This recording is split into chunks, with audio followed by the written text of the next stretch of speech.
ನಮಸ್ಕಾರ. ನನ್ನೆಲ್ಲ ಆತ್ಮೀಯ ಸೋದರ ಸೋದರಿಗೆ ಸ್ವಾಗತ ಈ ಕಾರ್ಯಕ್ರಮವನ್ನು ಒಂದು ಪ್ರಾರ್ಥನಾ ಶ್ಲೋಕದಿಂದ ಪ್ರಾರಂಭಿಸೋಣ.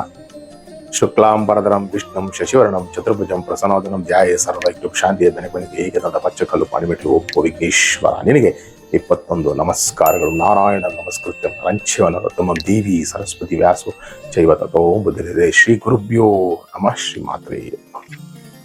ಸ್ನೇಹಿತರೆ, ಇದು ಶಿವಪುರಾಣ ಅಂತರ್ಗತ, ಸ್ಕಂದ ಪುರಾಣ ಅಂತರ್ಗತ ಮತ್ತೆ ದೇವಿ ಭಾಗವತ ಅಂತರ್ಗತ. ಈ ಕಥೆ ವಿಶೇಷ ಅಂದ್ರೆ, ನಾವು ಯಾಕೆ ಭಗವಂತನ ನಾಮಸ್ಮರಣೆ ಮಾಡಬೇಕು, ಮಾಡೋದ್ರಿಂದ ಆಗುವಂತ ಲಾಭ ಏನು, ಮತ್ತೆ ಯಾಕೆ ನಾವು ಹಣೆಗೆ ತಿಲಕ ಇಡಬೇಕು, ಇದ್ರ ಬಗ್ಗೆ ಒಂದಷ್ಟು ಉಪಯುಕ್ತ ಮಾಹಿತಿ ನಿಮ್ಗೆ ಕೊಡ್ತೀನಿ ಕಥೆ ಮೂಲಕ. ಎಲ್ಲೂ ಈ ನನ್ನ ಕಥೆನ ಸ್ಕಿಪ್ ಮಾಡ್ದಂಗೆ, ಫಾರ್ವರ್ಡ್ ಮಾಡ್ದಂಗೆ ನೋಡಿದ್ರೆ ಪ್ರತಿಯೊಂದು ನಿಮ್ಗೆ ಅರ್ಥ ಆಗುತ್ತೆ. ಒಂದು ರಾಮನಾಮ ಸ್ಮರಣೆ ಎಷ್ಟು ಶಕ್ತಿಯುತವಾಗಿದೆ ಅನ್ನೋದಕ್ಕೆ ಈ ಅದ್ಭುತವಾದ ಕತೆ. ಒಮ್ಮೆ ನಾರದರು ಅನ್ಕೊಂಡಂತೆ ರಾಮನಾಮ ಸ್ಮರಣೆ ಅಷ್ಟು ಶಕ್ತಿಯುತವಾಗಿದೆಯಾ ಅಂತೇಳಿ ತಿಳ್ಕೊಬೇಕಲ್ಲ ಅಂತಿದ್ರ ಬಗ್ಗೆ ಅಂತೇಳಿ ಸೀದಾ ಬ್ರಹ್ಮದೇವರ ಹತ್ರ ಹೋದಂತೆ. ಆ ಬ್ರಹ್ಮದೇವರ ಹತ್ರ ಹೋಗಿ ಅತ್ಯಂತ ಶ್ರದ್ಧಾ ಭಕ್ತಿಯಿಂದ ಅವ್ರಿಗೆ ನಮಿಸಿ ಆವಾಗ ಕೇಳಿದಂತೆ, ಪಿತಾಮಹ, ರಾಮನಾಮ ಸ್ಮರಣೆಗೆ ಅಷ್ಟು ಶಕ್ತಿ ಇದೆಯಾ ಅಂತ ಕೇಳಿದಂತೆ. ಆವಾಗ ಬ್ರಹ್ಮದೇವರು ಹೇಳಿದಂತೆ, ಇದನ್ನು ಪರೀಕ್ಷೆ ಮಾಡಬೇಕಾ, ಇದು ತಿಳ್ಕೊಬೇಕಾ, ಸರಿ ಹಾಗಾದ್ರೆ ನಿನಗೆ ನಾನು ಕೆಲವೊಂದು ಕೆಲಸಕ್ಕೆ ಹೋಗ್ತೀನಿ, ಅದನ್ನ ಶ್ರದ್ಧೆನ ಮಾಡೋದು ಅಂತ. ಖಂಡಿತ ಹೇಳಿ, ನಾನು ಮಾಡ್ತೀನಿ ಅಂದಂತೆ. ಸರಿ, ಒಂದು ಕೆಲಸ ಮಾಡು, ಭೂಮಿ ಮೇಲೆ ಇನ್ನು ಕೆಲವೇ ನಿಮಿಷಗಳಲ್ಲಿ ಒಂದು ಹಂದಿ 10 ಮರಿಗಳನ್ನಿಡ್ತಾ ಇದೆ. ಆ 10 ಮರಿಗಳಲ್ಲಿ ಒಂದು ಮರಿ ಕೆಂಪಗಿರುತ್ತೆ, ಮತ್ತೆ ಅದ್ರ ಕಿವಿ ಸಹ ತುಂಬಾ ಅದ್ಭುತವಾಗಿರುತ್ತೆ. ಆ ಹಂದಿ ಹತ್ರ ಹೋಗಿ ನೀನು ಜೈ ಶ್ರೀರಾಮ್ ಅಂತ ಹೇಳು. ಸರಿ, ನಾರದ್ರು ಮರು ಮಾತಾಡದೆ ಅವ್ರಿಗೆ ನಮಿಸಿ ಅಲ್ಲಿಂದ ಸೀದಾ ಭೂಲೋಕಕ್ಕೆ ಬರ್ತಾರೆ. ಆ ಹಂದಿ ಕೊಳಚೆಯಲ್ಲಿ ಇರುತ್ತೆ. ನಾರದ್ರಿಗೆ ಒಂಥರ ಅಸಹಿಸ್ಕೊಳ್ತಾರೆ. ಆದ್ರೂ ವಿಧಿ ಇಲ್ಲ, ಬ್ರಹ್ಮದೇವರ ಆಗಿದೆ, ಒಂದು ಕಾಯ್ಕೊಂಡು ಕುತ್ಕೊಳ್ತಾರೆ ಕೊಳಚೆ ಹತ್ರ. ಆವಾಗ ಕೆಲವೇ ಕ್ಷಣದಲ್ಲಿ ಹಂದಿ 10 ಮರಿ ಇರುತ್ತೆ. ಅದೆಲ್ಲ ಒಂದು ಮರಿ ಬ್ರಹ್ಮದೇವರು ಹೇಳಿರೋ ಥರನೇ ಕೆಂಪು ಗುಟ್ಟುತ್ತೆ, ಕಿವಿ ಅದ್ಭುತವಾಗಿರುತ್ತೆ. ಆ ಕಿವಿ ಹತ್ರ ಬಳಿ ಇವರು ಬಂದೇ ಆ ಕ್ಷಣ ಜೈ ಶ್ರೀರಾಮ್ ಅಂತಾರೆ. ಆ ಕ್ಷಣ ಆ ಹಂದಿ ಮರಿ ಅಲ್ಲೇ ಪ್ರಾಣ ತ್ಯಾಗ ಮಾಡಿ ಸತ್ತೋಗುತ್ತೆ. ಇದನ್ನು ನೋಡಿದಂತ ನಾರದರಿಗೆ ಆಶ್ಚರ್ಯ ಆಗುತ್ತೆ. ಇದೇನಿದು, ಜೈ ಶ್ರೀರಾಮ್ ಅಂತಷ್ಟೇ ಪಾಪ ಹಂದಿ ಮರಿ ಪ್ರಾಣ ಬಿಟ್ಬಿಡ್ತಲ್ಲ ಅಂತೇಳಿ ಅಲ್ಲಿಂದ ಅವಸರ ಓಡ್ ಬರ್ತಾರೆ. ಮತ್ತೆ ಬ್ರಹ್ಮದೇವ್ರ ಹತ್ರ, ಬ್ರಹ್ಮನ್ ಎಂತ ಕೆಲಸ ಆಗೋಯ್ತು, ನೀವು ಹೇಳ್ಕೊಟ್ರಿ, ಆ ಮಂತ್ರ ಹೇಳಿದ ತಕ್ಷಣ ಆ ಹಂದಿ ನನ್ನ ಜೀವನೇ ಬಿಟ್ಬಿಡ್ತಲ್ಲ ಅಂದ್ರೆ, ಏನು ಆಲೋಚನೆ ಮಾಡ್ಬೇಡ, ನಿನಗೆ ಇನ್ನೊಂದು ಕೆಲಸ ಕೊಡ್ತೀನಿ, ಮಾಡ್ಕೊಂಬ, ನಿನಗೆ ಆಮೇಲೆ ಗೊತ್ತಾಗತ್ತೆ ಅಂದ್ರೆ. ಸರಿ, ಈ ನಾರದರು ಮತ್ತೆ ನಮಿಸಿ ಇನ್ನು ಕೆಲವೇ ನಿಮಿಷಗಳಲ್ಲಿ, ಬ್ರಹ್ಮದೇವರು ಹೇಳ್ತಾರೆ, ಇನ್ನು ಕೆಲವೇ ನಿಮಿಷಗಳಲ್ಲಿ ಭೂಮಿ ಮೇಲೆ ಒಂದು ಹಸು ಗರ್ಭದಿಂದ ಇನ್ನೇನು ಪ್ರಸವಿಸ್ತಾ ಇರೋಂಥ ಕರು ಜನ್ಮ ಕೊಡುತ್ತೆ. ಆ ಕರು ಬಳಿ ಹೋಗಿ ಮತ್ತೆ ಜೈ ಶ್ರೀರಾಮ್ ಹೇಳೋ.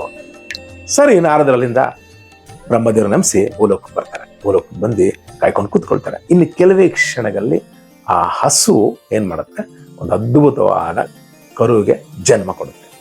ಆ ಜನ್ಮ ಕೊಟ್ಟು ಕೆಳಗಡೆ ಭೂಮಿ ಮೇಲೆ ಸ್ಪರ್ಶ ಆಗ್ತಿದ್ದಂಗೆ ಈ ನಾರದರು ಕಾಯ್ಕೊಂಡಿದ್ರಲ್ಲ, ಆ ಕ್ಷಣ ಹೋಗಿ ಕಿವಿಯಲ್ಲಿ ಜೈ ಶ್ರೀರಾಮ್ ಅಂತ. ಅದು ಸಹ ಆ ಕ್ಷಣ ಪ್ರಾಣತ್ಯಾಗ ಮಾಡಿ ಹೊರಟೋಯ್ತು.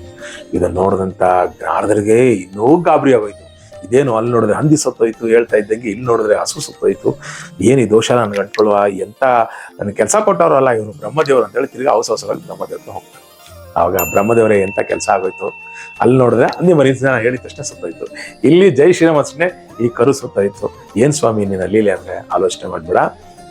ಇನ್ನು ಕೆಲವೇ ನಿಮಿಷಗಳಲ್ಲಿ ಕಾಶಿ ರಾಜ ಸುದರ್ಭರಾಜನಿಗೆ ತನ್ನ ಪತ್ನಿಯಾದ ಸುಲೋಚನೆಗೆ ಅದ್ಭುತವಾದ ಗಂಡು ಮಗು ಹುಡ್ತಾ ಇದೆ.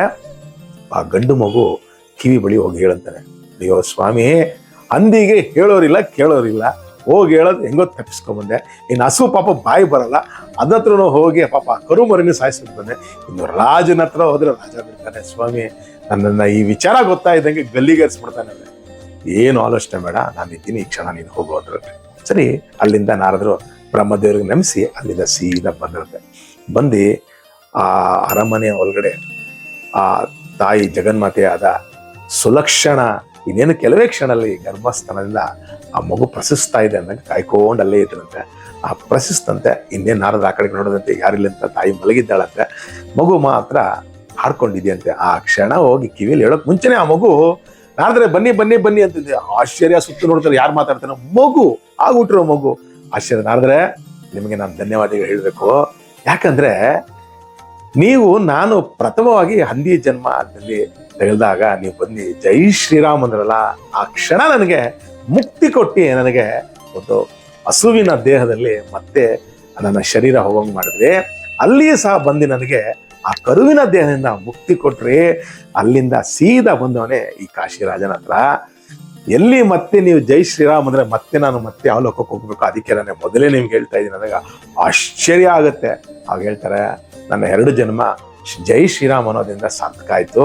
ಇನ್ನು ನಾನು ಹಲವಾರು ವರ್ಷಗಳಲ್ಲಿ ಇದ್ದು ಜಗನ್ಮಾತನಾದ ಶ್ರೀಮನ್ನಾರಾಯಣನ ಸೇವೆ ಮಾಡಬೇಕು ಅಂತಿದ್ದೀನಿ. ಹಾಗಾಗಿ ನನಗೆ ಈ ಅದ್ಭುತವಾದ ನಾಮಸ್ಮರಣೆ ಹೇಳಿ ಅಂದಾಗ ಆ ಕಿವಿಲಿ ಮತ್ತೆ ಹೇಳ್ತಾರೆ, ಅವನೇ ಮುಂದೆ ಸುಧರ್ಮರಾಜ ಕಾಶಿನ ಕಟ್ಟಬಹುದು. ಅಂದ್ರೆ ಈ ನಾಮಸ್ಮರಣೆ ನೀವು ಅನ್ಕೊಳ್ತೀರಾ, 7 ಅಂದ್ರೆ 1 ಮನ್ವಂತರ, 4 ಕೃತ, ತೇತ್ರ, ದ್ವಾಪರ, ಕಲಿ. ಅಂದ್ರೆ ಇದು 7ನೇ ಮನ್ವಂತರ, ಅಂದ್ರೆ 28ನೇ ಕಲಿಯುಗ. ಅಂದ್ರೆ 7 ಸಲಿ ರಾಮಾಯಣ ಬಂದೋಗಿದೆ, 7 ಸಲಿ ಮಹಾಭಾರತ ಬಂದೋಗಿದೆ. ಹಾಗಾಗಿ ಈ ಕಥೆಯಲ್ಲಿ ಬರುವಂತ ಅದ್ಭುತವಾದ ನಾಮಸ್ಮರಣೆ ಹೀಗೆಂದಲ್ಲ. ಅರ್ಥ ಆಯ್ತಾ?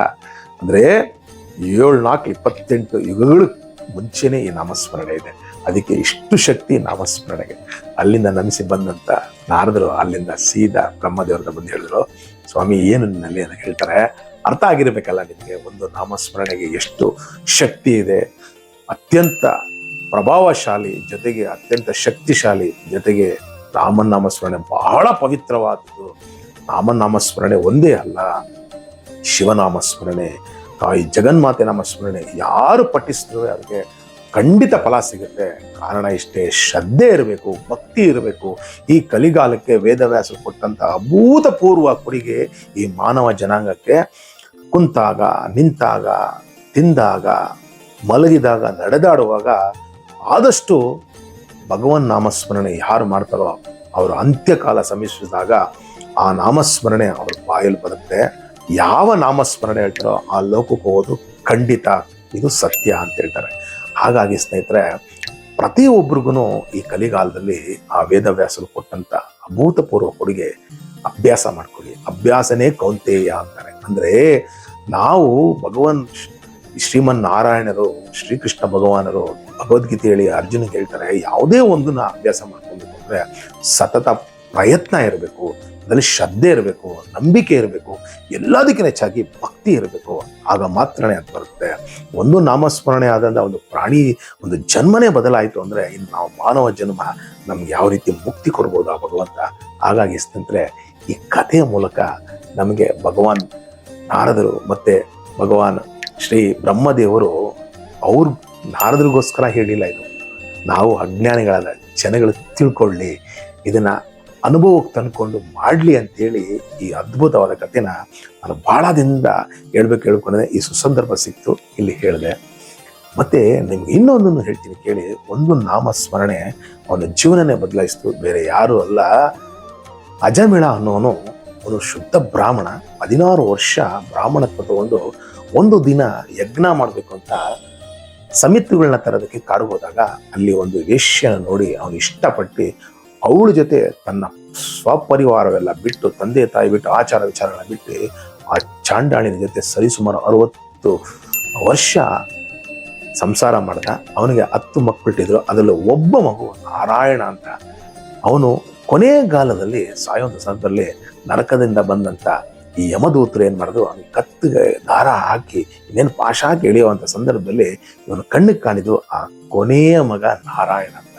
ಅವನು ನಾರಾಯಣನ ಕರೆದಿಲ್ಲ, ನಾರಾಯಣ ಅನ್ನೋ ನಾಮಸ್ಮರಣೆನ ನಾರಾಯಣ ಅಂದಾಗ ಆ ಕ್ಷಣ ನಾರಾಯಣ ದೂತರು ಬಂದು ಆ ಕ್ಷಣ ಯಮದೂತರಿಗೆ ಓಡಿಸಿ ಇವನ್ನ ಕರ್ಕೊಂಡು ಹೋಗಿ ಮತ್ತೆ 10 ವರ್ಷಗಳ ಕಾಲ ಮತ್ತೆ ಜೀವ ಸಿಕ್ತು. ಕಾರಣ ಏನ್ ಹೇಳಿ, ಇವನು ಸಾಯ್ಲಿಲ್ಲ, ಆದ್ರೆ ಸಾಯುವಂತ ಸಂದರ್ಭದಲ್ಲಿ ಬಂದಂತ ನಾಮಸ್ಮರಣೆಯಿಂದಾಗಿ ಮತ್ತೆ 10 ವರ್ಷ ಅವನಿಗೆ ಎಕ್ಸ್ಟೆಂಡ್ ಆಯ್ತು ಅವನ ಲೈಫ್. ಆ 10 ವರ್ಷ ಅತ್ಯಂತ ಶ್ರದ್ಧಾ ಭಕ್ತಿಯಿಂದ, ಯಾಕಂದ್ರೆ ಅವನಿಗೆ ಜೀವನ ಅನ್ನೋದೇನಂತ ಗೊತ್ತಾಯ್ತು, ಓಹೋ ನಾನೆಲ್ಲೋ ತಪ್ಪು ಮಾಡ್ತಿದ್ದೀನಿ ಅಂತ. ಆ 16 ವರ್ಷ ಏನು ಮಾಡಿದ್ನಲ್ಲ ಫಲ, ಅದರ ಪ್ರತಿಫಲ ನಾರಾಯಣ ಅಂತ ಬಂತು. ಇಲ್ಲ ಅಂದ್ರೆ ನಾರಾಯಣ ಬರ್ತಿರ್ಲಿಲ್ಲ. ಹಾಗಾಗಿ ಮುಂದೆ ಇವನೇ ಶ್ರೀ ಬಾಲಾಜಿ ತಿರುಪತಿ ಗಿರಿವಾಸನ ಹತ್ತಿರವಾಗಿ ಮಾತಾಡ್ತಿದ್ದ ತೊಂಡಮಾನ್ ರಾಜನಾಗಿ ಇವನೇ ಹುಟ್ಟಿದ್ದು. ಒಂದು ನಾಮಸ್ಮರಣೆ ಇಷ್ಟೆಲ್ಲ ಬದಲಾಗತ್ತಂದ್ರೆ ನಾವು ಯಾಕೆ ಪ್ರಯತ್ನ ಮಾಡಬಾರ್ದು ಅಲ್ಲ ಸ್ನೇಹಿತರೆ? ಪ್ರಯತ್ನ ಮಾಡಿ ನಿಮ್ಮ ಜೀವನ ಸಫಲಗೊಳಿಸಿ ಅಂತ ಕತೆ ಮೂಲಕ ಹೇಳ್ತೀನಿ. ಮತ್ತೆ ಇನ್ನೊಂದು, ಈ ತಿಲಕ ಯಾಕೆ ಇಡಬೇಕು? ಇಡೋದ್ರಿಂದ ನಮ್ಗೆ ಲಾಭ ಏನು?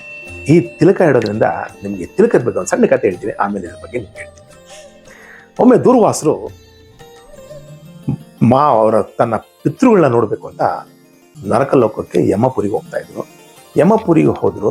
ಅಲ್ಲಿ ಪಕ್ಕದಲ್ಲೇ ಕುಂಬಿಪಾಕ ಅನ್ನೋ ರಕ್ಕದಲ್ಲಿ ಮಾನವರು ಭೂಮಿ ಮೇಲೆ ಮಾಡಿರುವಂತ ಅನೇಕ ತಪ್ಪುಗಳಿಗೆ ಶಿಕ್ಷೆಗಳನ್ನ ಅನುಭವಿಸಿ ಮನುಷ್ಯನ ಬೇಯಿಸ್ತಾ ಇದ್ರು, ಸುಡ್ತಾ ಇದ್ರು. ಅವರ ಆಕಾರ ಅದೇ ಕಣ್ಣು ಕಾಣ್ತಿಲ್ಲ, ಪಕ್ಕದಲ್ಲಿ ದೊಡ್ಡದಾದ ಒಂದು ಕಾಂಪೌಂಡ್ ವಾಲ್, ಆ ಕಡೆ ಅವನ್ನೆಲ್ಲ ಬೇಯಿಸ್ತಾರೆ. ಆಕಾರ, ಚೀರಾಟ. ಇವ್ರಿಗೆ ಒಂಥರ ಆಶ್ಚರ್ಯ ಅನಿಸ್ತಿದ್ರು. ಅಷ್ಟಿಗೆ ಏನಿದು, ಇದನ್ನ ತಿಳ್ಕೊಬೇಕಲ್ಲ ಅಂತ ಹೇಳೋ ಅಷ್ಟರಲ್ಲಿ ಅವ್ರ ಪಿತೃಗಳು ಬಂದ್ರು. ಅವ್ರ ಜೊತೆ ಮಾತುಕತೆ ಮಾಡ್ತಾ ಏನಿದು ಇಷ್ಟು ಸದ್ದು ಗದ್ದೆಲ್ಲ ಕೇಳ್ತಾ ಇದ್ದಾರೆ ಅಂತ ಹೇಳ್ತಾರೆ. ಇವರು ಭೂಲೋಕದಲ್ಲಿ ಮಾಡಿರುವಂತ ಪಾಪಿಗಳಪ್ಪ, ಹಾಗಾಗಿ ಇವರಿಗೆ ಈ ನರಕಾನ ಅನುಭವಿಸುವಂತ ಒಂದು ಶಿಕ್ಷೆ ಕೊಟ್ಟಿದ್ದಾನೆ ಯಮಧರ್ಮ ಅಂದ್ರೆ. ಆವಾಗ ಇವರು ಅನ್ಕೊಂಡ್ರಂತೆ, ಒಂದ್ಸಲಿ ನಾನು ನೋಡ್ಬೋದು ಅಂದ್ರೆ, ಅದಕ್ಕೆ ಧಾರವಾಡ ಸ್ವಲ್ಪ ಬಗ್ಗಿ ನೋಡೋದಂತೆ. ಆ ಬಗ್ಗಿ ನೋಡಿದ ಆ ಕ್ಷಣ ನರಕವಾಗಿದ್ದಂತ ಆ ಕುಂಬಿಪಾಕ ಸ್ವರ್ಗವಾಗಿ ಬದಲಾಗೋಯ್ತಂತೆ. ಅಲ್ಲಿರೋರೆಲ್ಲ ಸಂತೋಷದಿಂದ, ಖುಷಿಯಿಂದ, ಏನು ಆಶ್ಚರ್ಯ, ಎಲ್ಲರೂ ಅನ್ಕೊಂಡದೆ ದುರ್ವಾಸರು ಬಗ್ಗಿ ನೋಡಿದ ತಕ್ಷಣ ಅಲ್ಲಿ ಬದಲಾಯಿತು ಅಂತ. ಇಲ್ಲ, ಅದ್ರ ರಹಸ್ಯ ಹೇಳ್ತೀನಿ ಕೇಳಿ. ಆ ಕ್ಷಣ ಅಲ್ಲಿದ್ದು ನರಕದಲ್ಲಿ ಅನುಭವಿಸ್ತಾರಲ್ಲ ಸುಖವಾಗಿ ಸಂತೋಷವಾಗಿ ಏನು ಸ್ವರ್ಗ ಸುಖ ಅನುಭವಿಸ್ತಾರೆ. ಇದನ್ನ ನೋಡಿದಂಥ ದೂತರೆಲ್ಲ ಯಮದ್ ಹೋಗಿ ಹೇಳದಂತೆ, ಸ್ವಾಮಿ ಹಿಂಗೆ ಆಗೋಗ್ಬಿಟ್ಟಿದೆ, ಗೊತ್ತಿಲ್ಲ ಏನು ವಿಚಾರ, ನರಕ ಆಗಿದ್ದಂತ ಅವ್ರು ಅನುಭವಿಸ್ತಾರಲ್ಲ ಸ್ವರ್ಗ ಸುಖ ಅನುಭವಿಸ್ತಾ ಇದ್ದಾರೆ ಅಂದಾಗ ಯಮನ್ಗೂ ಅರ್ಥ ಆಗಿಲ್ವಂತೆ. ಏನು ಯಮದೂತರು ಬಂದು ಹೇಳ್ತಾರಂತ ನೋಡ್ಬೇಕಲ್ಲ ಅಂತ ಬಂದ್ರಂತೆ. ಏನೆಲ್ಲ ಸ್ವರ್ಗ ಸುಖ ಅನುಭವಿಸ್ತಾ ಇದ್ದಾರೆ, ಹೆಂಗಿದೆಲ್ಲ ಬದಲಾಯ್ತು ಅಂದ್ರೆ ಇಂದ್ರನಿಗೆ ಹೇಳ್ತಾನೆ. ಇಂದ್ರನು ಸಹ ಬರ್ತಾನೆ, ಅವನಿಗೂ ಅರ್ಥ ಆಗಿಲ್ವಂತೆ. ಏನಿತ್ತು ಸಂಗತಿ, ಬ್ರಹ್ಮದೇವ್ರಿಗೂ ಅರ್ಥ ಆಗಿಲ್ವಂತೆ. ಕೊನೆಗೆ ಸಾಕ್ಷಾತ್ ಪರಮೇಶ್ವರ ಬಂದಂತೆ. ಅವಾಗ ಹೇಳದಂತೆ, ಯಾಕೆ ನೀವು ಚಿಕ್ಕಿತರಾಗ್ತೀರಾ?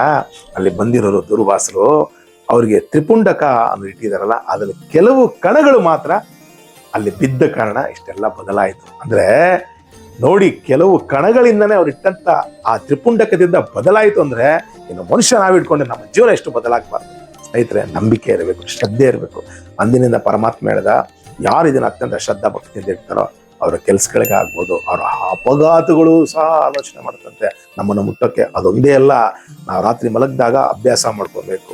ಊಟ ಎಲ್ಲ ಆದ್ಮೇಲೆ ಬರೀ ಹಣೆಯಲ್ಲಿ ಮಲಗಬಾರ್ದು. ಬರೀ ಹಣೆಯಲ್ಲಿ ಮಲಗಿದ್ರೆ ಏನಂತ ಹೇಳ್ತಾರೆ ಗೊತ್ತಾ? ಅದಕ್ಕೆ ಸತ್ತ ಹೆಣದ ಸಮ ಅಂತಾರೆ ಸಾಕ್ಷಾತ್ ಸ್ವಯಂ ಈಶ್ವರನೇ ಹೇಳಿದ್ವಿ ಮಾತು.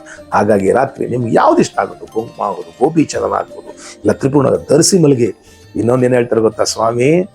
ಯಾರು ಅದನ್ನ ಧರಿಸಿ ಮಲಗ್ತಾರೋ ಅವ್ರು ಸಾಯುವಂತ ಸಂದರ್ಭದಲ್ಲಿ ಅಥವಾ ಸತ್ರು ಅಂದ್ರೆ ಅವ್ರಿಗೆ ಸೀದಾ ಯಾವ ಇಟ್ಟಿರ್ತೀರಾ, ಸಪೋಸ್ ನೀವು ಹಣೆಗೆ ಕುಂಕುಮ ಇಟ್ಟಿದ್ದೀರಾ, ಮಡಿದಿಟ್ಟಕ್ಕೆ ಹೋಗ್ತೀರಾ.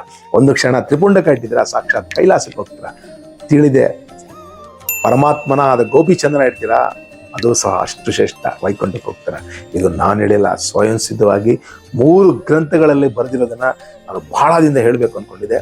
ಇವತ್ತು ಈ ಸುಸಂದರ್ಭ ಸಿಕ್ತು, ಹಾಗಾಗಿ ಹೇಳ್ತಾ ಇದ್ದೀನಿ. ಅಭ್ಯಾಸ ಮಾಡ್ಕೊಳ್ಳಿ. ನಾಮಸ್ಮರಣೆ ಆಗ್ಬೋದು, ಇಲ್ಲ ನಿಮಗೆ ಇಷ್ಟವಾದ ದೇವತೆಗಳಾಗ್ಬೋದು. ನೀವು ಅನ್ಕೊಬಹುದು, ಯಾಕೆ ಇದೇ ನಾಮಸ್ಮರಣೆ ಹೇಳ್ಬೇಕಾ? ಶಿವನಾಮಸ್ಮರಣೆ ಹೇಳಿ, ಇಲ್ಲ ಶ್ರೀಮಾತ್ರೇ ನಮಃ, ಓಂ ನಮಃ ಶಿವಾಯ, ಇಲ್ಲ ಓಂ ನಮೋ ನಾರಾಯಣ. ಈ 3 ಮಂತ್ರಗಳು ನಿಮ್ಗೆ ಯಾವ್ದು ಇಷ್ಟ ಆಗುತ್ತೋ ಅದನ್ನು ಅಭ್ಯಾಸ ಮಾಡ್ಕೊಳ್ಳಿ. ನಿಮಗೆ ಒಂದು ದಿನ ಅದರ ಅನುಭವ ಖಂಡಿತ ಸಿಗುತ್ತೆ. ಯಾಕಂದ್ರೆ ಮನುಷ್ಯನಿಗೆ ಹೇಳಿದ್ರೆ ಅರ್ಥ ಆಗಲ್ಲ, ತನ್ನ ಅನುಭವಕ್ಕೆ ಬಂದಾಗ ನೀವೇ ಸ್ವಯಂ ನನ್ನ ನೆನೆಸ್ಕೊಳ್ತೀರ. ಯಾಕಂದ್ರೆ ಇದರ ನಾಮಸ್ಮರಣೆಯ ತಾಕತ್ತು ಈ ಕತೆ ಮೂಲಕ ನಿಮ್ಗೆ ಅರ್ಥ ಆಗಿರ್ಬೇಕು. ಹಾಗಾಗಿ ಪ್ರಯತ್ನ ಮಾಡಿ, ಪ್ರಯತ್ನ ಮಾಡೋದ್ರಲ್ಲಿ ಏನು ತಪ್ಪಿಲ್ಲ ಅಂತ ಹೇಳ್ತಾ ಈ ಕತೆನ ಇಲ್ಲೇ ನಾನು ಮುಗಿಸ್ತಾ ಇದ್ದೀನಿ ಸ್ನೇಹಿತರೆ. ಮುಂದಿನ ಕತೆಗೆ ನಿಮ್ಮನ್ನ ಮುಂದಿನ ವಾರ ಬಂದು ಕಾಣ್ತೀನಿ. ನಿಮ್ಮ ಅಮೂಲ್ಯವಾದ ಸಮಯವನ್ನು ಕೊಟ್ಟು ನೋಡೋದಕ್ಕೆ ಧನ್ಯವಾದಗಳು ಹೇಳ್ತಾ ಮತ್ತೊಂದು ಕತೆಗೆ ನಿಮ್ಮನ್ನ ಮುಂದಿನ ವಾರ ಬಂದು ಕಾಣ್ತೀನಿ. ಅಲ್ಲಿವರೆಗೂ ಸ್ವಸ್ತಿ ಪ್ರಜಾಪಾಲಯಂತ ಜ್ಞಾನೇನ ಮಾರ್ಗೇಣ ಮಹಿಮೈಷ ಗೋ ಬ್ರಾಹ್ಮಣ ಶುಭಮಸ್ತು ಲೋಕ ಸಮಸ್ತ ಸುಖಿನೋ ಭವಂತು ಸನ್ಮಂಗಳಾನಿ ಭವಂತು ಅಂತ ಹೇಳ್ತಾ ಮುಂದಿನ ವಾರ ಮತ್ತೊಂದು ಕತೆಗೆ ಬಂದು ಕಾಣ್ತೀನಿ. ಅಲ್ಲಿವರೆಗೂ ತಮ್ಮೆಲ್ಲರಿಗೂ ಧನ್ಯವಾದಗಳು.